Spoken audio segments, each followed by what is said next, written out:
साथियों, जय श्री कृष्ण, राधे राधे, ओम नमः शिवाय, हर हर महादेव। आप लोग स्वस्थ होंगे, आनंद होंगे, ऐसी मुझे पूर्ण उम्मीद है और आशा करता हूँ कि मिथुन राशि के जातक स्वस्थ होंगे और सानंद होंगे। भोलेनाथ की इन पर कृपा बरसती रहेगी। माँ लक्ष्मी का भी हाथ इनके सिर पर रहेगा। तो साथियों, आज मैं फिर उपस्थित हूँ मिथुन राशि के भविष्य फल के साथ आचार्य डॉक्टर कृपाल जी चैनल में। सभी श्रोता बंधुओं का बहुत बहुत स्वागत है। मैं एस्ट्रोलॉजर आचार्य डॉक्टर कृपाल जी मानव आपके सामने एक नए वीडियो के साथ उपस्थित हूँ। तो साथियों, जैसा कि थंबनेल में लिखा है, अप्रैल 2025 का प्रथम सप्ताह आप लोगों के लिए कैसा जाने वाला है, चर्चा कर लेते हैं।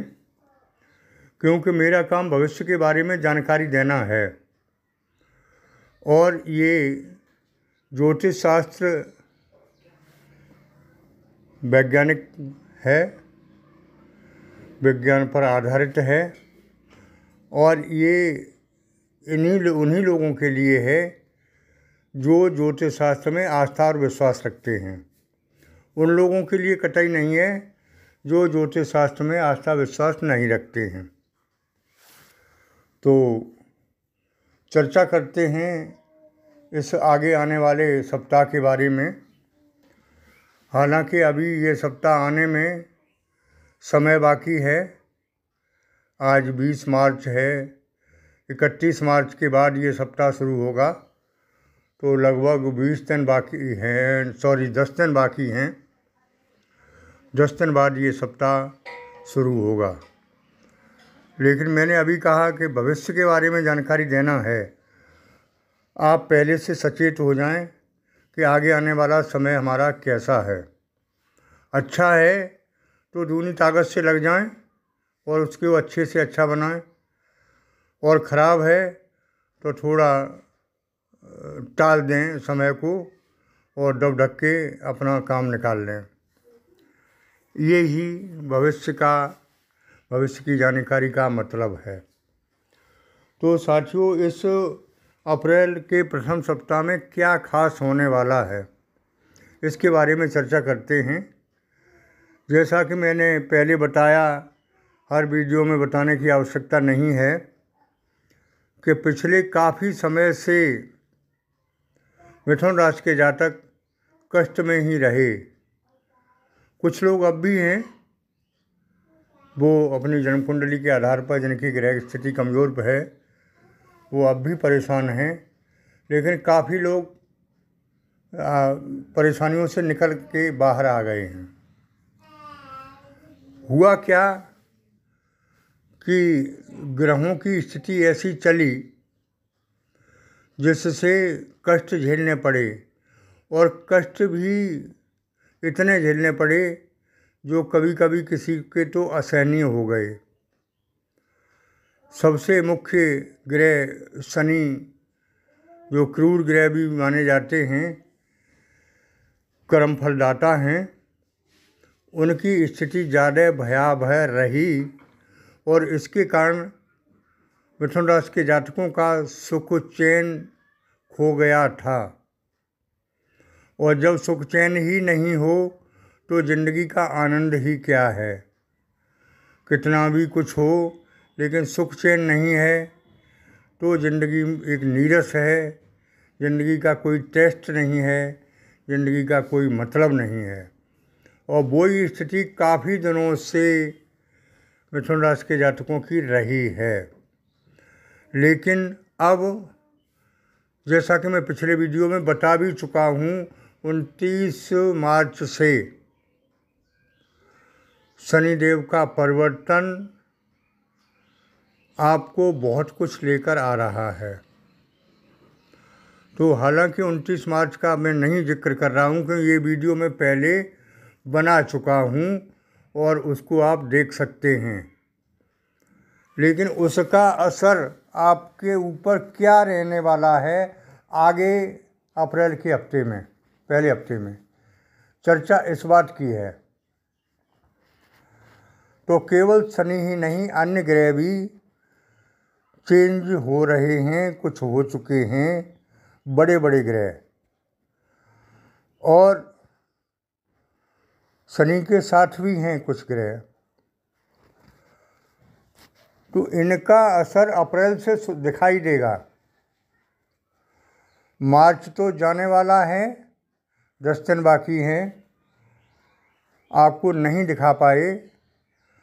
मार्च में कुछ ज़्यादा अच्छा नहीं रहा, हालांकि अच्छे की शुरुआत तो मार्च में ही हो चुकी है,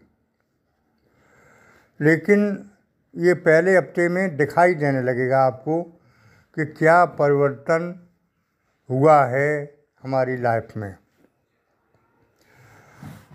तो साथियों, मिथुन राशि के लिए ये सप्ताह कुछ खास ही होगा, और ख़ास इसलिए होगा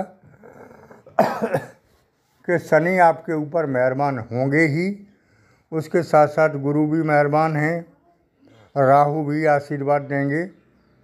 यानी जितने खराब ग्रह पड़े हुए थे पहले, वो आपके फेवर में आ जाएंगे। मोटी बात ये है, जब खराब ग्रह आपके फेवर में होंगे तो आपके बिगड़े हुए कार्य बनेंगे, अटका हुआ पैसा मिलेगा, धन की स्थिति मजबूत होगी,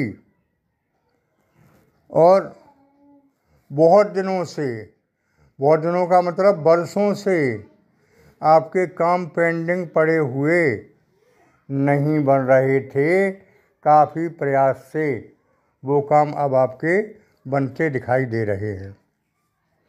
यानी मनोकामनाएं पूर्ण होंगी, इच्छित फल मिलेगा।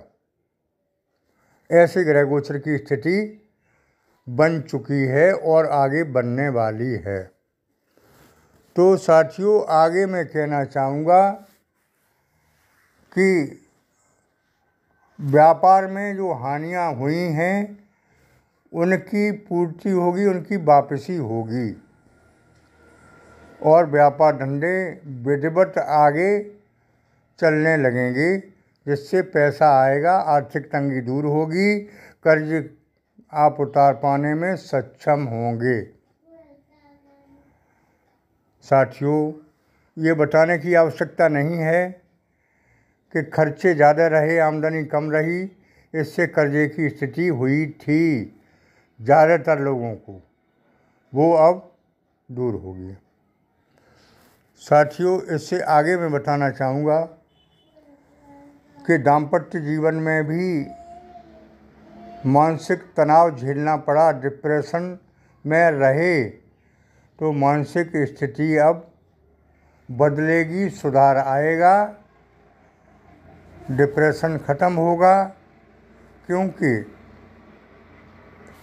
घर में सुख शांति का वातावरण आगे बनेगा। मार्च के बाद, मार्च में ही शुरुआत इसकी हो चुकी है। लव लाइफ वालों को भी सफलता के योग हैं। आप लोग सोचते होंगे ये बातें सभी पर लागू नहीं हो रही हैं, क्योंकि जन्म कुंडली सबकी अलग अलग है, और मैं ये बात सामूहिक बोल रहा हूँ, सामूहिक बता रहा हूँ। तो इसमें से किसी को 40% मिल रहा है, किसी को 50% मिल रहा है, और किसी को 60% भी मिल रहा है, और फिर नीचे आ जाइए किसी को 20% ही मिलता है। इसमें मेरा दोष नहीं है। आप भले ही कहें कि आचार्य जी आपकी बात सही नहीं है, लेकिन ऐसे लोग भी कहने वाले हैं कि आपकी बात 100% सही है, क्योंकि 80% में 100% आ जाता है। तो साथियों, कुल मिला के मैं कहना चाहूँगा कि प्रिय मिथुन राशि के जातक अब आगे चिंता ना करें। मेरी भी मिथुन राशि ही है, और मैंने मिथुन राशि के जातक होते हुए मैंने भी बहुत झटका झेले हैं, बहुत परेशानियां उठाई, बड़े कष्ट झेले, इसलिए आपको बताने में मुझे दिक्कत नहीं होती है। क्यों कि मेरी मिथुन राशि से है और मैंने अपने बारे में भी विशेष अध्ययन किया है। तो पिछली बातें तो आप भूल जाइए, कष्टों की कमी रही ही नहीं है, बताने की आवश्यकता नहीं है। आगे का देखें और अच्छे समय का जो इंतज़ार कर रहे थे उसके लिए आप तैयार रहें। अच्छे समय की शुरुआत हो चुकी है और आगे गोल्डन टाइम आने वाला है आपका, उसका भरपूर लाभ उठाएं, चूके नहीं, मौके का फ़ायदा उठाएं। साथियों, थोड़ा सा ध्यान रखें, अपनी वाणी पर संयम रखें, वाहन सोच समझ के चलाएं, किसी को पैसा उधार ना दें, फंस सकता है। ये थोड़ी थोड़ी चीज़ें जो मैं बता रहा हूँ उनका आप विशेष ध्यान रखें। साथियों, भजन पूजन ध्यान से बड़े बड़े कष्ट दूर हो जाते हैं। आप निरंतर ओम नमः शिवाय मंत्र का जाप करते रहें। देवों के देव महादेव बहुत दानी हैं, थोड़ी सी सेवा में जल्दी प्रसन्न हो जाते हैं। और अगर आप चाहें तो इनका प्राण प्रतिष्ठा किया हुआ सिद्ध फोटो मेरे व्हाट्सएप के माध्यम से मंगा सकते हैं, तो पूजा का आनंद ही कुछ और होगा। अपने इष्ट का फोटो भी मंगा सकते हैं। साथियों, कुंडली का विश्लेषण कराने के लिए संपर्क कर सकते हैं, नई कुंडली बनवाने के लिए भी संपर्क कर सकते हैं। साथियों, आज के वीडियो में इतना ही। आगे फिर मिलते हैं नए वीडियो के साथ। मेरी बात अच्छी लगी हो तो जिन लोगों ने चैनल को सब्सक्राइब नहीं किया है कृपया कर दें और कमेंट बॉक्स में ओम नमः शिवाय हर हर महादेव लिखें, इससे भी आपको विशेष लाभ होगा। धन्यवाद।